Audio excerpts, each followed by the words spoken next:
I just want to welcome Lisa. She's been a fantastic part of the CodeBase community since it opened.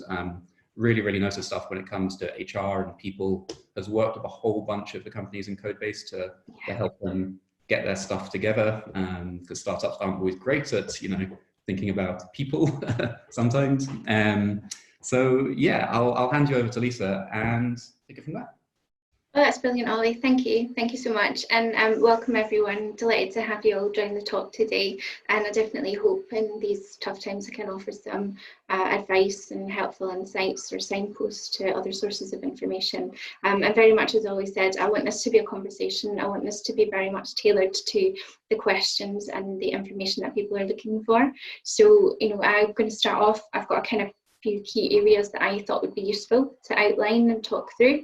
I'm just going to talk to them at kind of a high level, and those are, I guess, are key themes that I want to inform the discussion today as well. And then what we'll do we do that for between sort of 10 to 15 minutes at the start, and then we'll move on to a Q&A. And as I say, very much keen for it to be interactive and to be as helpful as tailored to people as possible. I think a key thing that I'm going to start with to say is that let's today try and focus where we can on positives and ways on that we can be supporting colleagues, supporting teams, supporting each other in what we all undoubtedly recognise are very tough times. Businesses, as I'm sure we all know, are having to make very difficult decisions around cost, around growth, around planning, and often that does impact on our people. Difficult decisions around teams and around costs and all of that. I would just suggest let's not focus today on the mechanics of that, in terms of like legals and things like that. Very much something that I can talk to people about, but let's do that offline, or let's do that separately, because I think today let's keep it around how can we be supporting each other and supporting teams, and let's try and frame the discussion like that. So I hope that's what people signed up for. I hope that works, and let's move on that basis. I think now is a time where very much how and why we should talk about, we should proactively be focusing on the teams that I'm sure a lot of businesses have worked so hard to find, to build up, to invest in, and to support their development. And so it's absolutely crucial, how can we engage, support, retain and maintain these people and essentially keep them together when we're not able to physically all be in the same space. So that's really the things I want to talk about, and also around empathy and compassion and treating people with dignity and respect through that. So a few key themes that I'd like to start off on. The first one is remote working. Now, I know we've probably all seen a ton and a million blogs around how to be a proactive and productive remote worker, how to adapt to changing circumstances. I'll be very open with everyone. I'm far from putting myself as an expert on that. So I was just explaining to Ollie ahead of joining on this call, this is my second ever Zoom webinar. So I think what I think is quite key when we're working with our teams and we're talking to people is that even as potentially tech companies which have maybe already been set up and enabled and had the capacity and the tools for people to work remotely for some time, I think what's quite key to recognise is that actually many managers and many leaders, certainly myself, never expected that we would be suddenly managing and leading fully remote teams in these circumstances. And so there's a few key points that I'd like to make around that I personally have found helpful around my own team, and certainly talking to clients and to managers about leading and supporting their teams. And very happy as well for other people to chip in later with comments, feedback and things that you've found helpful. But just firstly, I think one of the things that can be quite overwhelming when you move to working fully remotely is around the volume and the wealth and the opportunity, the options for remote tools and technologies, in terms of all the different options and systems and things that are available. And I actually certainly found in my first week when we were fully remote, before we were out with, previously we'd always spent our time on site with clients. That's how Ollie knows me, being in the CodeBase offices in and out. Actually suddenly spending all your time on video can be quite overwhelming. Can be quite tiring and draining for people. So there's a bit of a balance to be struck. I think there is a need to make sure we do interact face to face with our colleagues and that we're visible, and certainly in terms of seeing people's face, how they're getting on, and making sure that we have that eye contact conversation. But let's not cram our our entire day with back-to-back video calls and conversations, because actually we wouldn't do that in the office. I think I'd be exhausted by the end of the day if I spent all my time, you know, eyeballing other people. So it's a bit of a balance to be struck. And I certainly find that as a useful conversation with managers and clients, and almost a bit of a transition. So yes, we will almost maybe visually communicate in the initial period, but let's actually try and, you know, we know this is not a short-term thing. It's not going to change overnight next week. So actually let's plan for the longer term and manage our weekly schedules around that. So that's just a bit of a tip for me. Another bit that we've quite found useful is that actually don't assume that everybody is up to speed with how to use all the different technologies straight away, because there might have been tools that we've had to learn and adapt as we go, particularly, you know, if you're like me, or if you're in a business where you work with different clients on different platforms, actually take the time to make sure people understand things that if you've used the technology for ages, you might think it's dead obvious, like Ollie was showing me how to do the Q&As and the different things, and I thought, wow, Zoom does these things, I didn't know it had these features. So actually giving people the space that they can ask those questions and not feel stupid is really important. So that's just something that I think is really key as well. The other bit is just around you know, when we're initially catching up with people, just making sure that we do have face-to-face check-ins. So, you know, very much I did say it's important to not overwhelm people with the video calls. Actually do make that part of how you catch up. So if as a manager you would regularly have one-to-ones with your team members, I do hope that we're keeping those in a kind of face-to-face format, and just making sure that when we do that, we, like we would in the workplace, we're not just diving into the work chart straight away. So are we actually in that? There's an author that I really value, she's a leadership coach, Kim Scott. She talks around doing check-ins with your team. And I really agree that now more than ever, that how are you chat at the start of a catch-up conversation, you actually don't always know what you're going to get from people. And so it's more important probably than ever to listen. And to really check the pulse of how someone is doing and give them the space that they can open that conversation. So, you know, not just diving straight into the work chat. We all probably know our team members, we know their styles, and we'll be working to adapt to that. So everyone is different, but I think it is important that we make the space for those conversations to happen, and just bearing in mind that's not going to happen naturally as it maybe normally would around the coffee machine or over lunch, and so actually how can we find space for that? Something that we've started in my own team is that every day at 11 we have a team coffee break, and we can all just bring our coffee, and actually most of us on my team are parents actually, so we've got kids sitting on our lap and we're having a little chat, and you know, maybe somebody's pet might be there as well, and we've actually got a no work chat rule, so it's actually just other things. You know, did you see that this happened, or, you know, have you been able to get your groceries? What are you cooking for dinner? This is what we may be limited to. But, you know, just having that conversation is actually really, really valuable outside of work chat. The next thing that I think is really important to talk about is around managing expectations on our team workload. So deadlines, projects, all of these things, they don't go away. We're still here to perform a job, we're still here to work. We may have clients to respond to, product to develop, things that we need to get done. So the conversations that I'm talking to clients about and talking to managers about supporting their team is very much just understanding, how do you set expectations, how are you managing planning and deadlines, and actually are we recognising that this is not normal working from home that someone has elected to do. Actually what we're doing is people are working at home during a crisis situation, with a lot of other external, very pressing factors, big challenges going on. So, you know, we probably know this, but it's sometimes not just what we know, it's what we express to others that we know, and we make the space to have that conversation together, is actually about how are they coping with that, and what might we need to adapt or change to facilitate, because people value their work and they want to be productive, but sometimes their circumstances are not the same as ours, and it's about opening the space to have those conversations and let people be heard, and then allow them to be as productive as they can in the way that might work for them. So a couple of things around that is that, firstly, and I don't know about you, but I believe in being very open and transparent, so I'll talk about myself, but I think we probably are all struggling with our emotions sometimes in a very, changing dynamic situation with a lot of external pressures. So are there times when we should just maybe recognise we might have on days and we might have off days, and some days potentially might be a bit more productive than other days.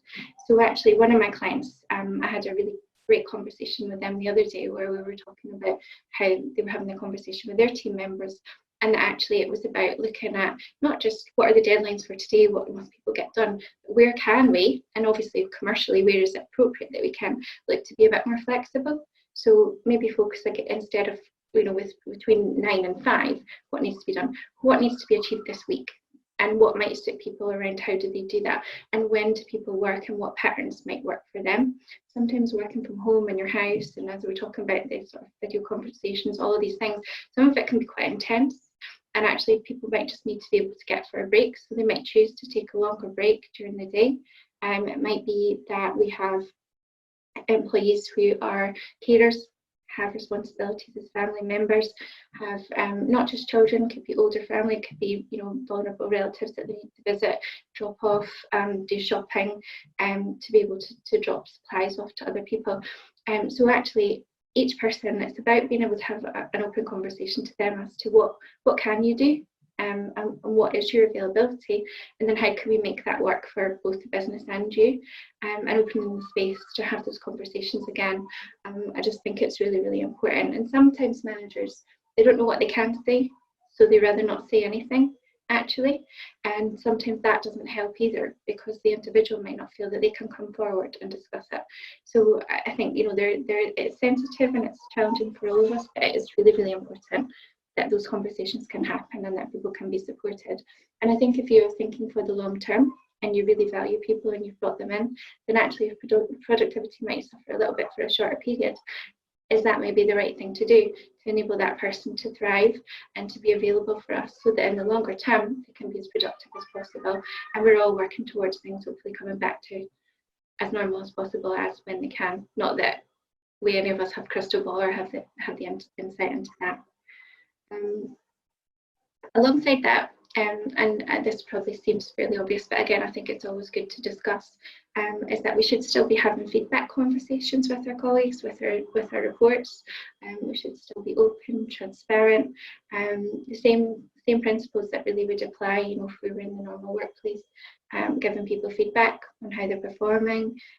Constructive feedback that should be one-to-one, should be private, and it should be around what could we do differently and how can I support you, what training might you need, what are the things that we focus on the outputs, and how can that be successful, and also praise in public. So when things have gone well, make sure that's celebrated and recognised as a team, and visible to others where that's appropriate. But don't forget to give, while we're caught up as owners and business leaders on the big picture and the scary things, don't forget to be celebrating smaller successes and wins as well, because I think that's really important and key.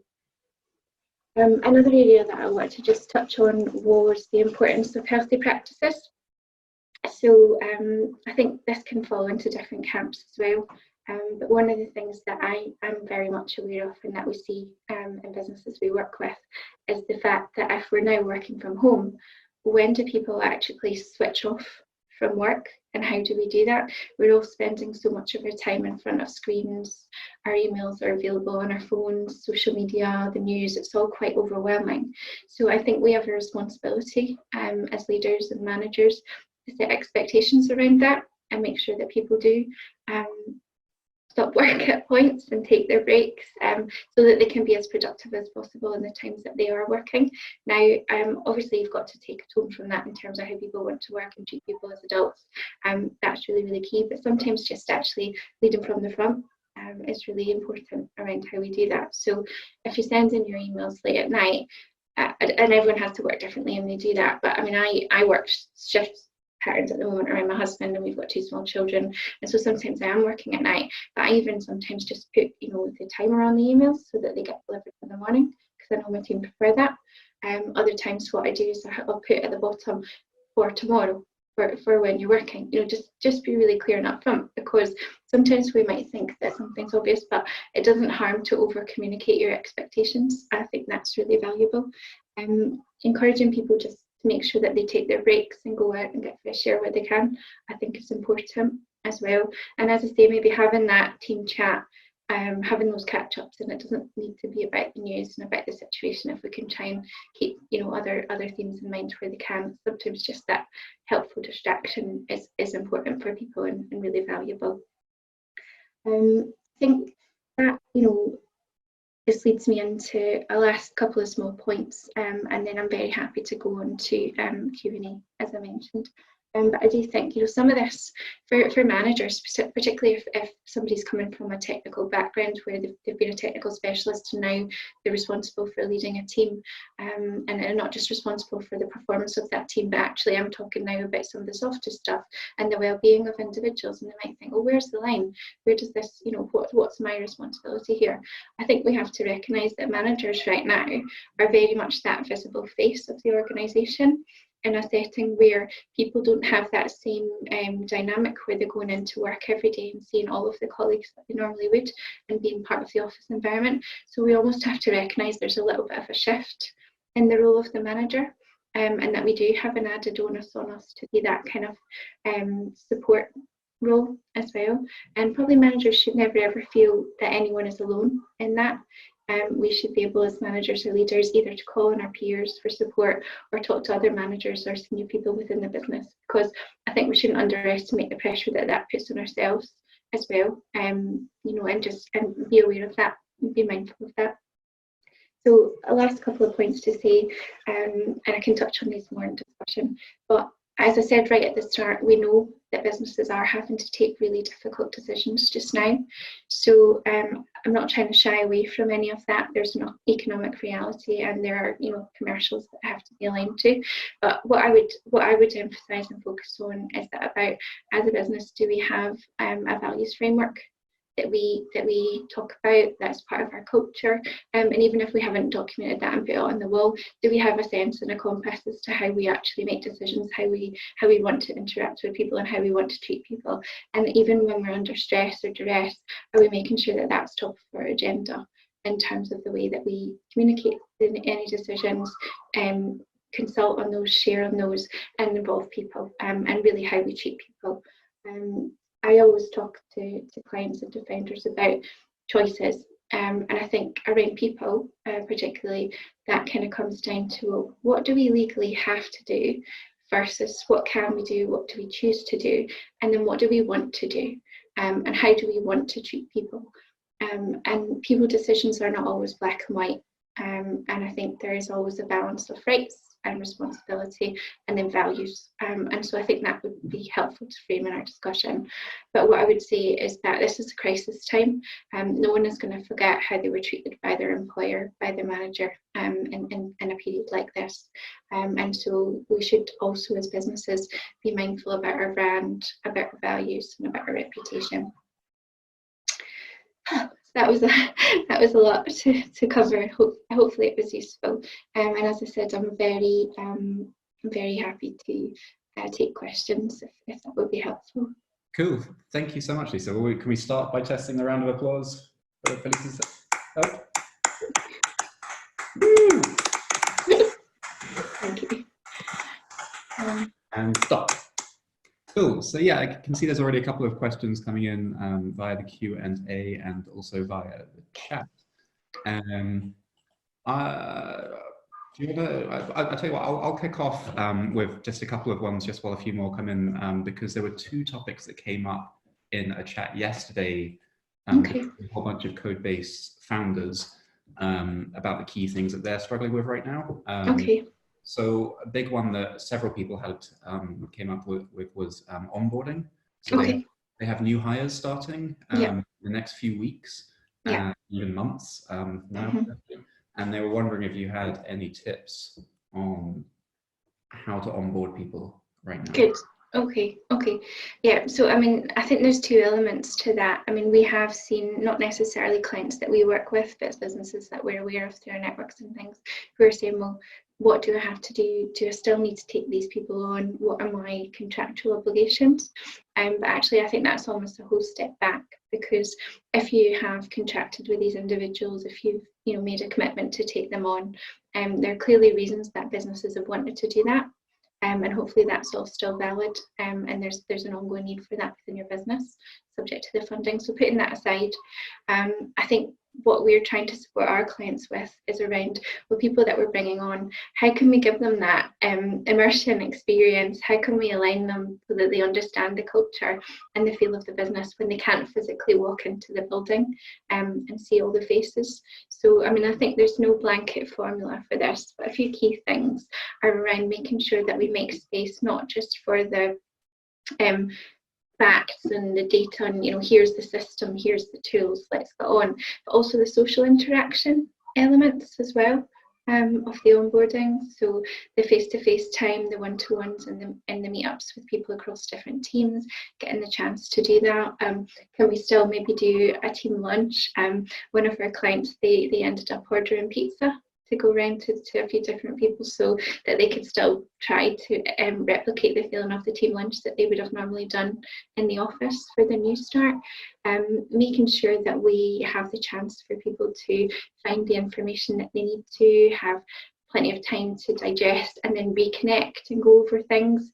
Bearing in mind it's probably quite overwhelming sitting at home trying to get up to speed with all these different reference points, sources of information, new systems. So if we need to go over things more times than we normally would, that's okay. And that FaceTime with different people, capturing sources of information and recapping it, and just making space to ask as many questions, and that there are no stupid questions. And some of this is not specific to virtual onboarding, it's just good onboarding practice, having check-in points.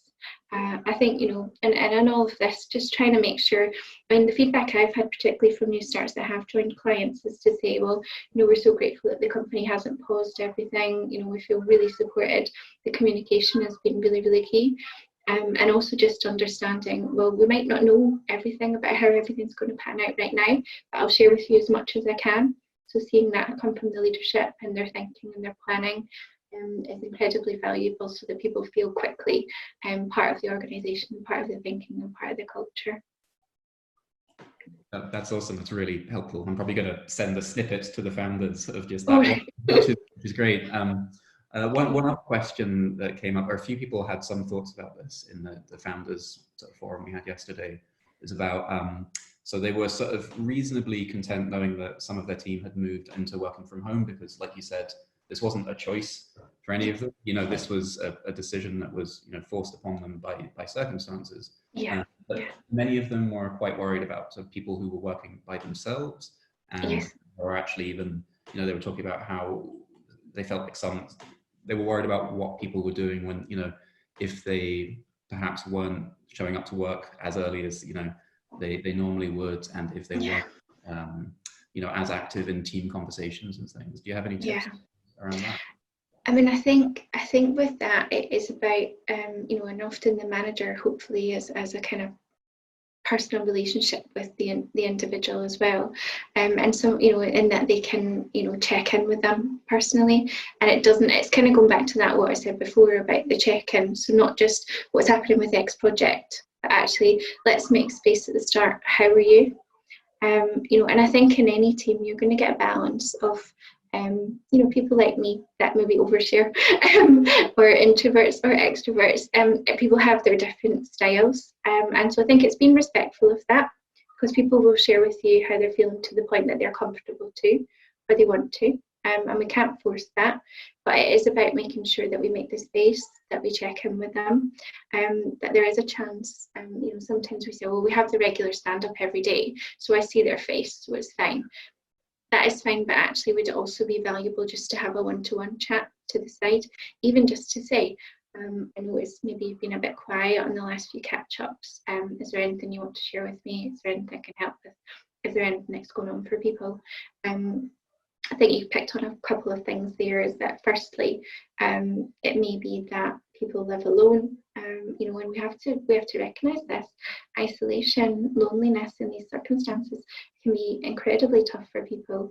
What we're also potentially likely to see, particularly as things continue to evolve, is that there may be individuals that are affected, maybe their own health is fine, but actually, do they have family members that are impacted? Do they have bereavement? You know, do they have other things going on that they need to deal with? And so, just like we would in the workplace, making sure that people have the space and the support to discuss these things. That if they need time off, actually, or they need a break, just like we would in our policies, that we can accommodate that or support them, and that we are bringing them into conversation. And sometimes that, as you say, that kind of informal chat, lunches, or one business, not actually a client, but a business that I'm connected with, they involved team walk chats. So obviously respecting social distance, but people that wanted to, that were going out for their kind of daily approved walk, they could take the phone and maybe have a chat then, because there was a social interaction element. That's not for everybody, but it's just to give some ideas of things.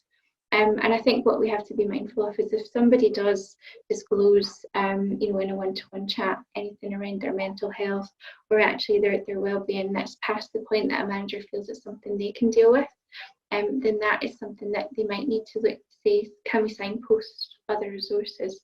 Do I need to escalate that to someone more senior in my business? Just like I would in the normal workplace situation, is there a point where I'm not, you know, medically qualified or a professional, and might we need to access additional qualified support for that person, you know, and take it forward from there? Because I do think we have to recognise people's health in these times is really being challenged. Yeah, definitely. Super important to be looking after everyone, more than ever right now, I think. Absolutely. Yeah. Okay. I'm gonna see if, I've never tried this before, I'm gonna try letting Adam, he's raised his hand, so I'm gonna see if Adam. All right. Okay. I think he should be unmuted. Oh, there he is. Hi, Adam. Hello, hopefully this is working. Can you hear me? Yeah, I can do. Yeah, thank you. Amazing technology.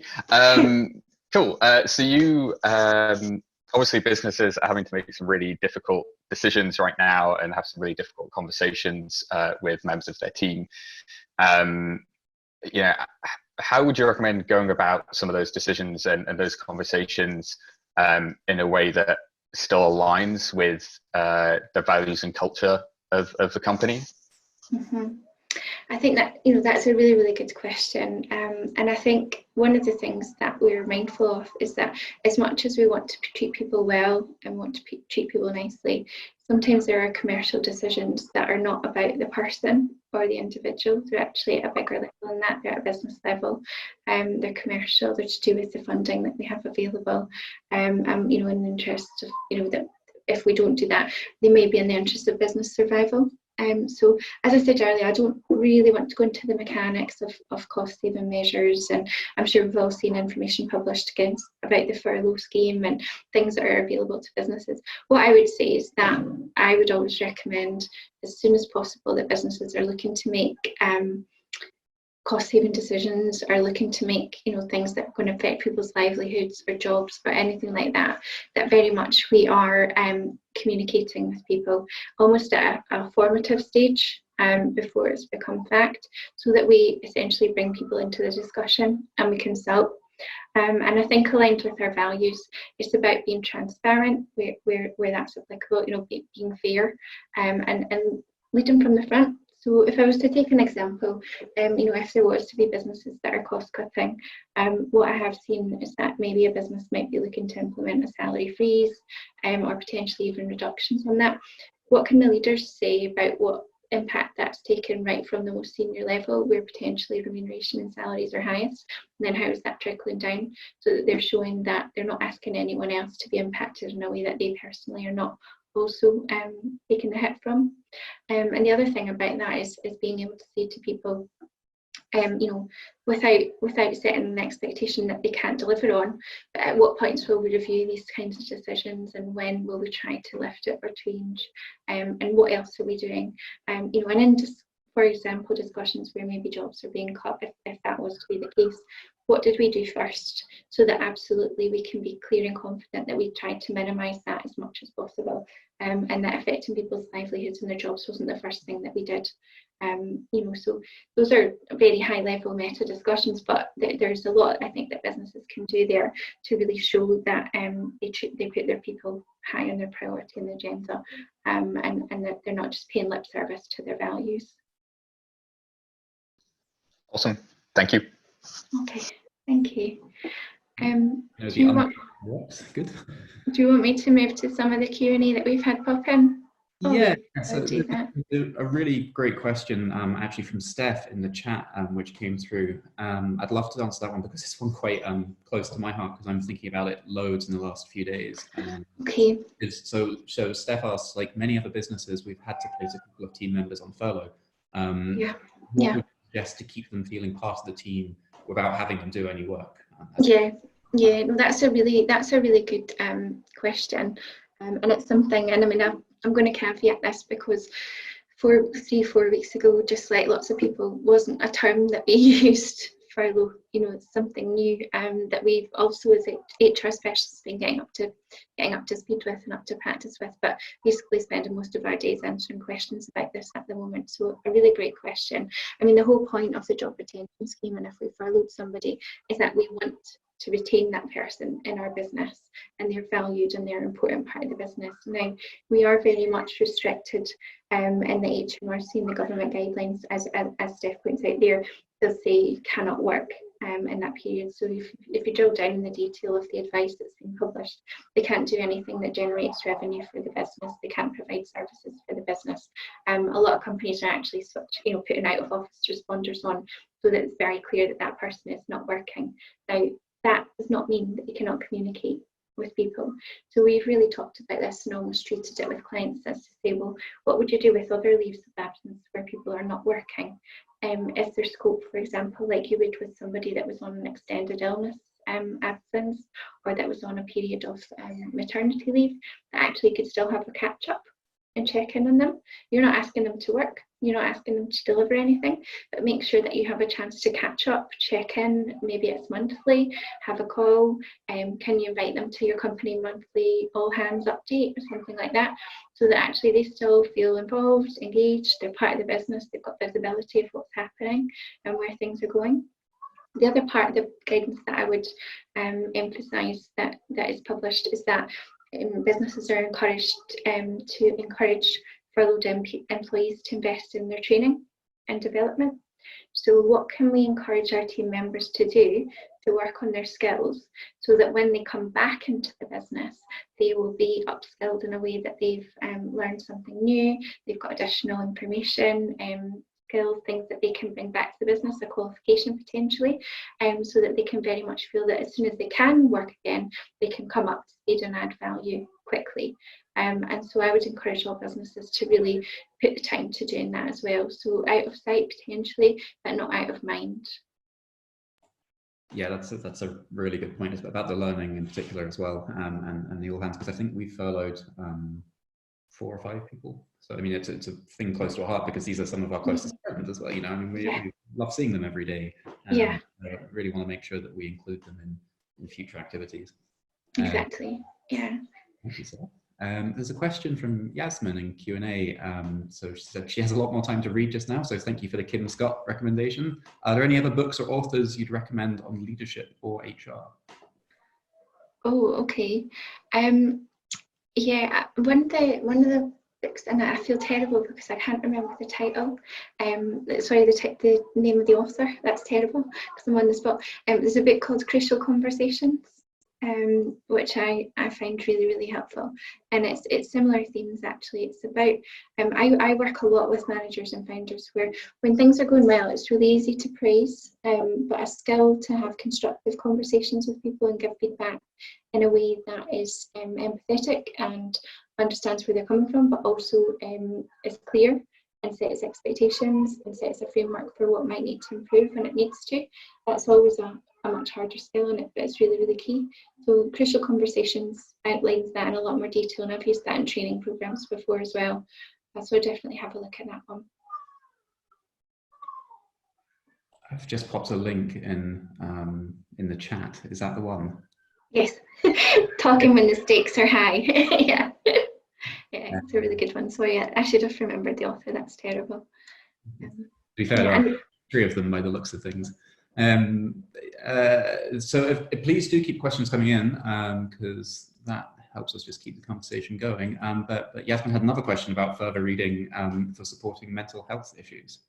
So I'm actually gonna flip that a little bit, if that's okay. But what I am gonna suggest, because I'm far from a mental health expert, in that I'm not obviously, you know, medically qualified or anything like that, but what I would like to signpost actually is a few resources around mindfulness and meditation and you know, keeping calm. So in particular, we have a good friend that actually did one of our startup grinds talks, Ollie, when we did them in CodeBase, Andrew Johnson. I know he's released a number of his apps around meditation and around calmness, stillness, breathing, all of these things. Actually, those are really good resources, and I personally benefit from and find really valuable. Yeah, and then, you know, I think is it Headspace is a really good app as well for people. So I think when we're all so switched on all the time, sometimes things like that are really valuable too. Cool, good. That's it for audience questions. If anyone else has any more questions, or we could end up finishing the session early, or there we go, there's some chat from Yasmin. I find Headspace useful as well. I mean, does anyone else that's participating have anything they'd like to share? Any insights they'd like to pick up on? I mean, as I said, I'd really like this to be a discussion. Mm-hmm. We're not scary. And clearly there's just an information overload, and folks need time to digest, because there's been loads of really useful things to take away from this for me, you know. Like, I'm completely obsessed with what we were talking about earlier, of, you know, that this was kind of forced upon everyone. And I really worry that team members in CodeBase and, you know, people that I work with from other companies, you know, feel like there's this sort of drive to be as productive as humanly possible right now. You know, free from distraction and no more commuting and all of this stuff. And frankly, just getting through the day is enough right now. I think so. Yeah. I think it's overwhelming, and that we've all got, you know, our minds are distracted by the what ifs, and it's really, really hard actually. And I think just recognizing that and being human is very, very important.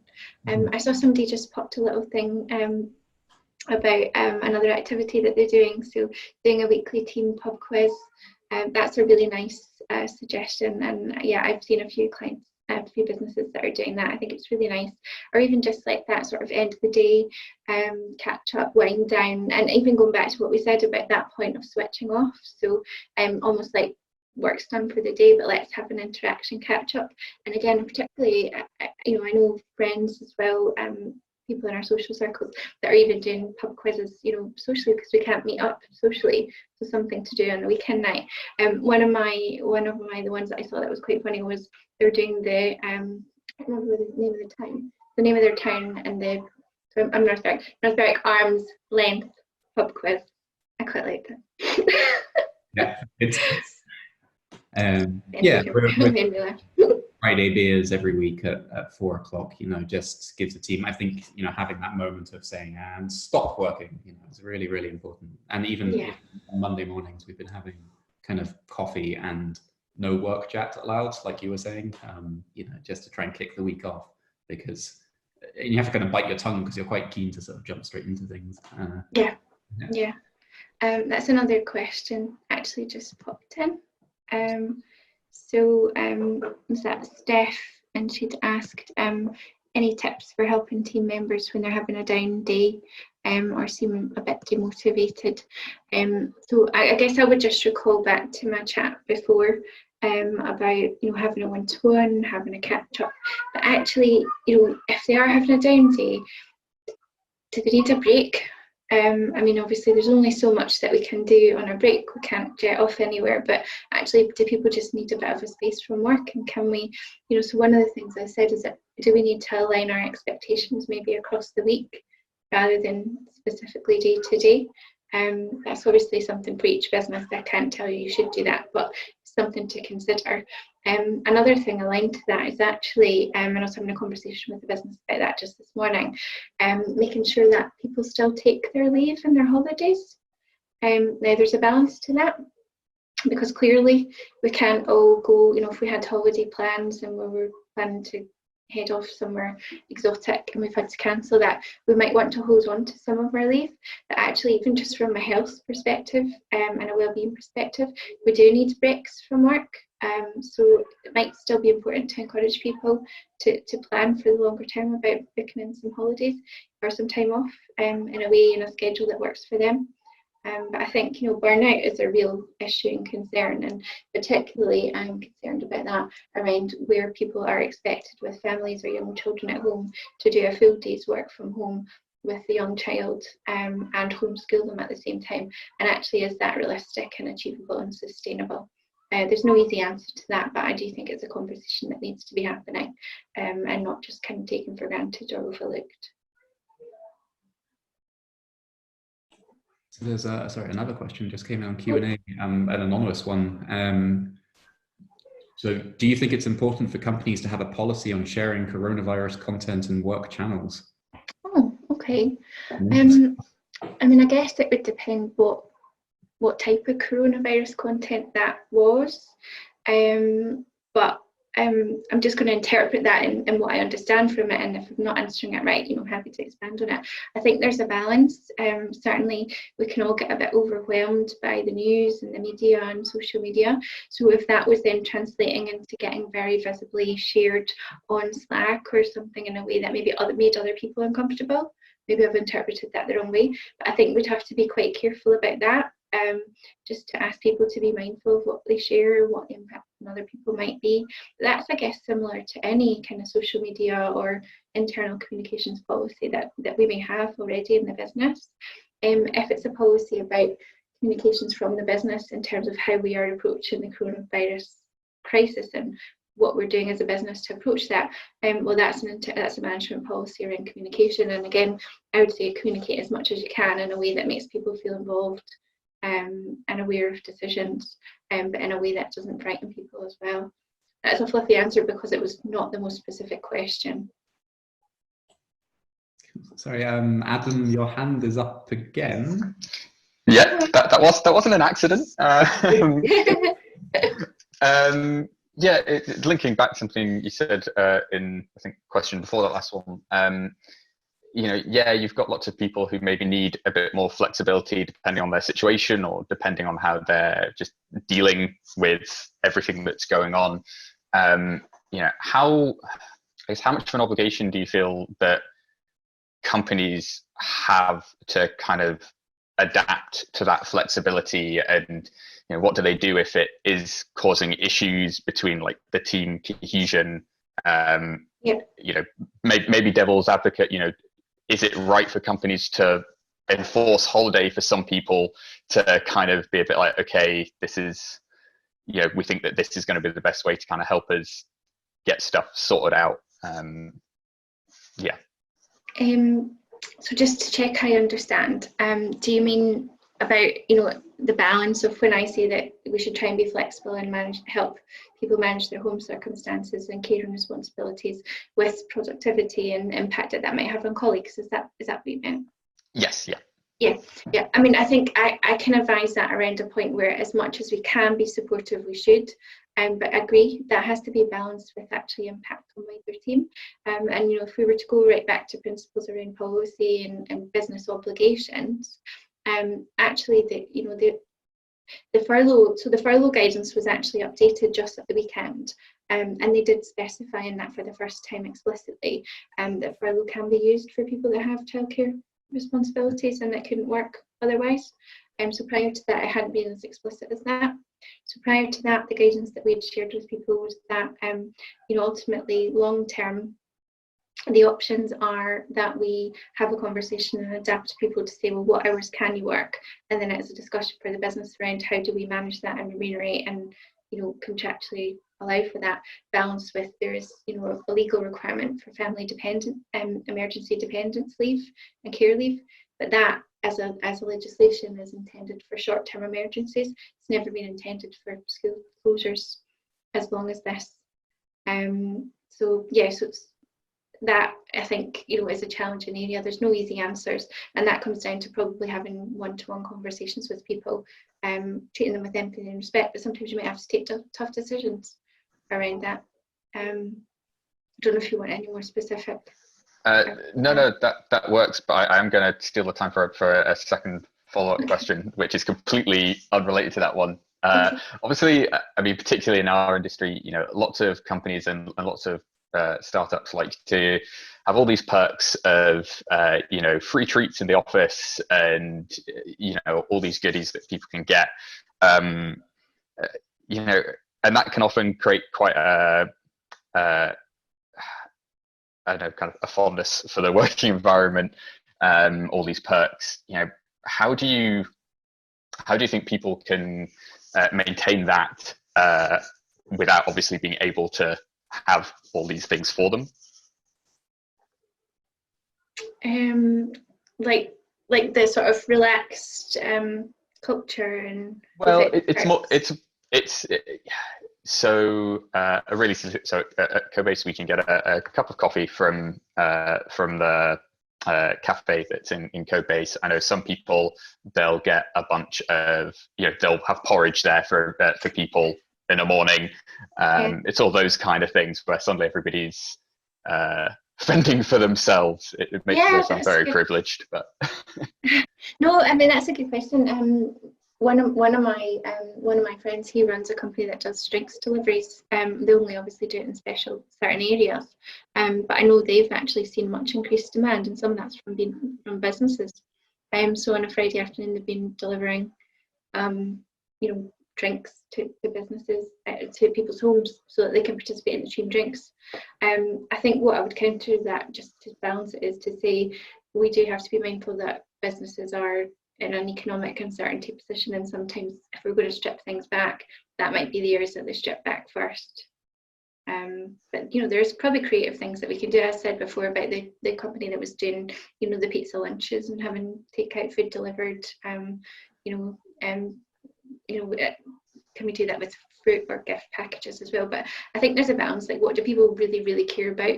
You know, and is it maybe job security and other things, and then those are additional perks on top. Would probably be my take on it. Awesome, thank you. And I'll await team members messaging me for their delivery orders. Yeah, I'm not necessarily saying that's no,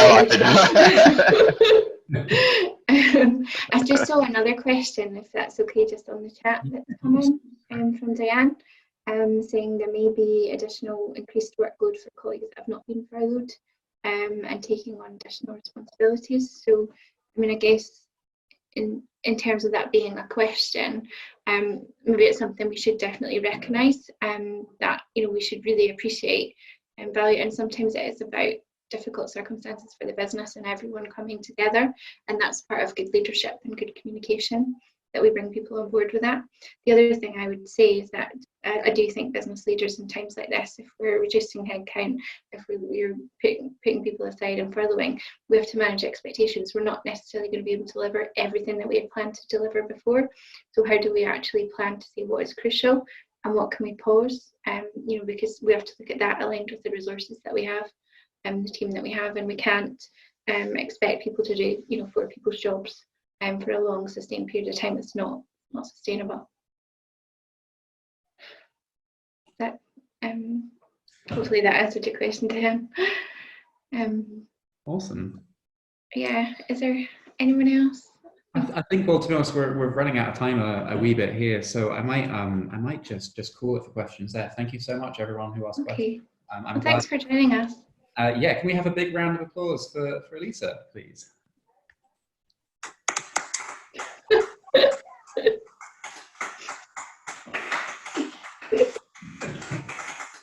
Thanks for the questions. It was really nice to talk with you all. Yeah, well, I just want to say, well, thank you again. Really, really useful stuff, really actionable stuff as well. I think, is it safe to say you won't mind if people, you know, hit you up on LinkedIn or Twitter? No, please. Yeah, no, happy to. And I appreciate that some of this is quite sensitive and there may be something that we would prefer to take offline. People decisions are, it's important that we have the space to do that. Cool. Okay. Well, thanks everyone for tuning in. And yeah, well, you can check out our full list of events at thisiscodebase.com/events. And I can't remember what the next one is. Oh, we've got a law tech webinar on Thursday at 3 o'clock. So if you're interested in law and tech, then that is the place to be. Thank you. But for now, we'll just say goodbye. Okay. Thanks everyone. Cheers. Bye, everyone. Bye. Thanks so much. Bye.